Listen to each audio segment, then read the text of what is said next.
Ngayon, eto po, usaping INC din po, mga kababayan. Dahil nito lang ho, ang araw na ito, kumalat na meron nga daw po na gagawing rally. Mukhang nagiging rallyista na yung mga INC, mga kaibigan natin mga INC. Parang kada buwan na lang po nagrarally na sila. Wag naman sanang pumalit si Ka Eduardo Manalo kay sino ba 'yon? Yung kada presidente ay nagrarally, baka ganyan ang maging nila, ending nila rallyista na lang Yung si Boy Macfloat, si Renato Reyes, baka ganyan ang ka-endingan po nila. Sabi dito ni Jesus Palsis, INC withdraw request to use People Power Monument for Peace Rally. Hindi matutuloy? Anyari? Bakit kaya? Withdraw INC withdraws request to use People Power Monument for Peace Rally. Apparently daw mga kababayan, sabi ni Tweety Bird, kung si Maharlika merong puting ahas, ito naman po merong Tweety Bird. Inatras na kanina lang yung letter dated October 28 requesting for the use of EDSA People Power Monument. Bakit? Ano kaya? Bakit kaya? Note, though, that November 3 yung date sa letter, but the receiving staff says November 4, 5:11 p.m. Bakit naman nila inatras? Bakit? Pwedeng napagtanto nila na hindi sasama yung ibang Pilipino. Pwedeng napaisip sila na baka hindi sumama yung ibang mga kapanampalataya nila kasi ang nangyari nung nakaraang rally nila, ang sabi nila kapayapaan rally, pero pagbanat sa gobyerno pala, yung ibubungangan nila doon, kagaya ni Marcoleta. Tapos with matching senator pa ng mga DDS, nakahilera doon. Siguro, isipin nung iba, hindi na ako sasama dyan. Sasabihin nila, peace rally. Tapos yung pala, usaping political lang pala yung sasabihin dyan. Ako para ako sa kapayapaan. Diba? Ang ipinunta ko dito at ang lagi kong gustong mangyari ay makapakinig ng salita ng Diyos, hindi yung rally-rally. Diba? Baka siguro na-realize nila, gano'n. Bakit naman nila inatras? Narinig ba nila ang ingay sa social media? Oo. Ang dami hong nag-vlog, mga bossing, Narinig ba nila ang ingay sa social media or lilipat lang sila ng venue? Siguro, iniisip nila, malaki to, madami to, baka lilipat. Diba? Sabi ni Ed Ong, Boss Mark, mas paniwalaan ko po ang senaryo na tinaguan na sila ni Marin. Kaya nagpatong sila ng 5 million sa totoong DDS para ihanapin sila para hindi na makapagbaliktad ng kanyang sinumpaang salaysay. Narinig ba nila ang ingay sa social media or lilipat lang sila ng venue? Pwede naman sila sa Quirino Grandstand. Like last January 13, 2025, yan po yung peace rally. Madami po ang nadismaya kasi puro Marcoleta daw po. Tapos puro kontra naman sa gobyerno yung mga sinabi ni Marcoleta. Yun po ang pagkakaintindi ko base po doon sa naririnig ko sinasabi ni Marcoleta doon, baka sabihin ni Marcoleta, sinungaling to si Mark Ramos. Boss, nandito sa laptop namin, nakailang laptop na kaming palit. Kasi yung mga video lahat ng vlog namin, sinesave namin, pati yung mga rally nyo doon. Meron. Diba? Yun lang ang iharap ko sa iyo kapag pinatawag mo ko dyan sa Senado. Either way, nakabantay kami sa kahit anong rally na gustong patalsikin ang gobyerno para lang maiupo ang mas masahol na politiko. Kasi alam naman ho natin na kung sino ang gusto nila di ba? Hindi ho lahat Hindi po lahat mga boss chief sir. Hindi po lahat ng INC ay gusto na mapatalsik si Pangulong Bongbong Marcos. Pero siguro mangilan-ngilan, pero hindi po lahat. Baka yun yung iniisip nila, naku, wala sasama dito. Yari tayo. pornada ang mangyayari dito. Kaya gano'n, siguro hindi mo na itutuloy kung sakali. Ulitin ko, ayan, sabi, oo. Bakit nila inatras? O umusog yung date. Atras lang naman, baka matutuloy pa. Pero sabi, kahit saan daw nakabantay tayong lahat sa gagawing rally na pagpapatalsik sa gobyerno.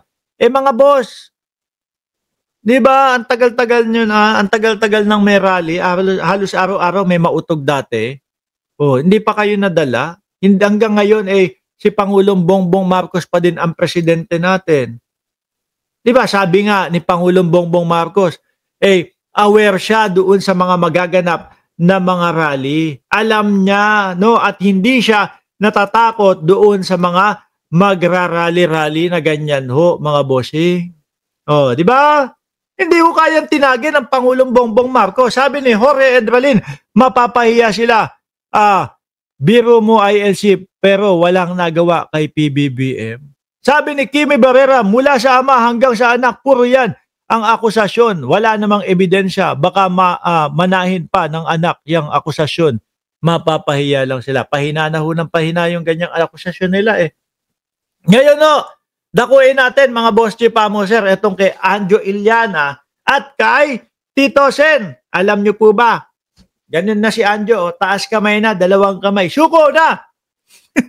Sabi ko pa naman, grabe naman si Boss Anjo. Nag-uumpisa pa lang, kakablog ko pa nga lang yung sitwasyon nilang dalawa ni Tito Sen Tapos suko na agad. Ang taas kaya ng algorithm nung pinapakalat ni Boss Anjo na wala naman pong pinapakitang ebidensya. Taas Sabi ko, grabe Siguro mga 22,000 ang kikitain ko ngayong buwan dahil dito sa pinapakalat ni Anjo Iliano. 22,000 22,000 na peso mga kababayan. Ibig sabihin 22,000 pesos mga bossing. Biglang suko na. Sinabihan lang ni Tito Sen na huwag niyong pansinin yan, nagpapapansin lang yan. Kasi nga, di ba, ang sinasabi ni Anjo Iliana, Tito Sen, gusto mo i-reveal ko yung kabit mo? 2013 pa yung kabit mo, etc. Ganyan. Nang wala akong pinapakita ebidensya, Alam nyo mga kababayan, paggising ko kaninang umaga, umaga dito sa amin, gabi dyan sa inyo, Ito na po yung sumambulan sa akin. Ayan. Anjo Iliana, concede na. Anak ng tokwa yan. Napornada pa pati yung pati yung mataas ang algorithm kasi nagrereklamo si Anjo. Sabi niya, Tito Sen, nagpakalat ka na naman nung mga bayarang vlogger. Ako, ngayon ko pa lang sila na iba-vlog, silang dalawa, di ba? Ngayon ko pa lang na, actually, kaninang umaga pa nga lang dyan sa Pilipinas Sabi ko, mataas to. Ang taas ng algorithm. Eto ang ko. Tapos, iisipin ni Anjo Iliana, binabayaran ako ni Tito Sen para i-vlog. Hindi, si YouTube. No, ako naniniwala, mga kababayan, na walang binabayarang mga vlogger itong si Tito Sen, mga bossing. At mismo, ang tinanong ko dyan, yung kaibigan natin, nakumpare natin na si Mark Gamboa. Sila kasi kinover nila yung Itbulaga. Yung labanan ng tape versus ng TBJ, mga bossing. Yan, mga nakilala nila mismo personal, sila Tito Sen, sila Bossing Vic at sila Joey De Leon. Wala akong bayad. Panigurado, YouTube, Facebook at kung saan pa, mataas yung mga kinita ng mga vloggers. Si Anjo umiiyak doon sa mga vloggers kasi daw binabanatan siya. Hindi yata sanay sa usaping political. Kasi hindi naman po pang showbiz yung banat ni Anjo Iliana Sabi pa nga niya, pagka ni-reveal ko yung sinota nyo dyan, dalawa, ni Bossing Vic, baka mag-resign ka na sa pagiging Senate President, sa pagiging senador. Di ba? Ngayon, paggising ko nga, ito na bumulaga sa akin. Nag-concede na. Binablap lang niya daw si Tito Sen. Hindi niya naman daw po alam, nakakalat at pag-aagawan sa social media, yung topic na yan. Artista ho siya. Tapos yung binabanatan niya po is matagal niyang nakatrabaho, kundi 21 years o 23 years na sila ay si Spanish girl, bye na, labas na ako. Baka kalimutan mo pang mag-like. 'Di ba? O, biruin niyo mga kababayan, 21 years o 23 years na silang magkasama, tas magugulat tayo, biglang babanat. Tito Sen, gusto mo, ipakalat ko yung kinabit mo. Kaya lang, tapos na yata ang series nito. Kasi sabi binablap ko lang po si Tito Sen. Sabay blap? Ano yun? Pwede kang makasuhan doon sa mga pinagsasabi mo di po ba? Ayan, Andrew Eliana admits he was merely bluffing after getting irked, by alleged trolls from Senator Tito Soto. Binlap ko si Tito Sen. Sabi ko, Tito Sen, ayusin mo naman yung trolls mo. Kapag hindi tumigil yan, iaano ko yung mga chicks mo. Nang bablap lang naman ako. Hindi ko naman akalain na buong Pilipinas, buong mundo, magkakagulo. Anak na tokwa naman yan. Siguro naisip niya, naku, mukhang malaki ang pera dito sa politika. Dito sa pagka ang topic mo is politika. Kaya biglang ayun, wala nang sinino-sino. Wala nang, hindi na inisip kung magkaibigan sila. Subukan ko nga si Tito Sen.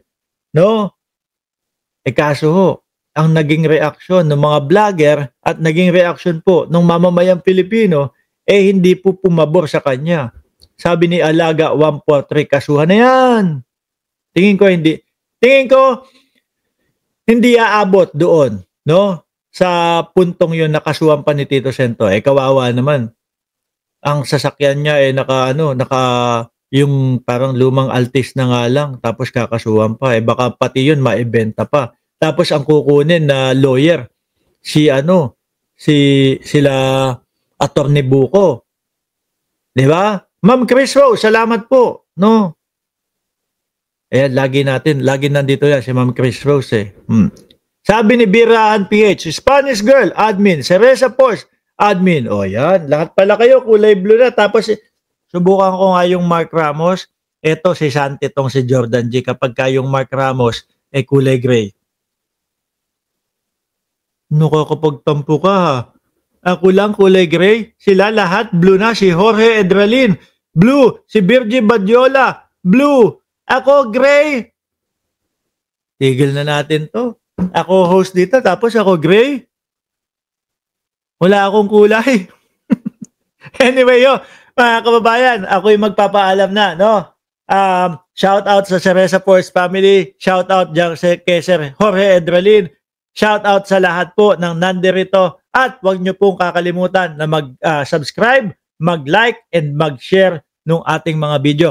Araw-arawin na ho natin ito, pagkatapos nating mag-live, doon sa Mark Ramos channel, diretso ho agad tayo dito sa Birahan PH. Sabi ni Jorge Edralin, lagi ka daw late. Salamat po, hanggang sa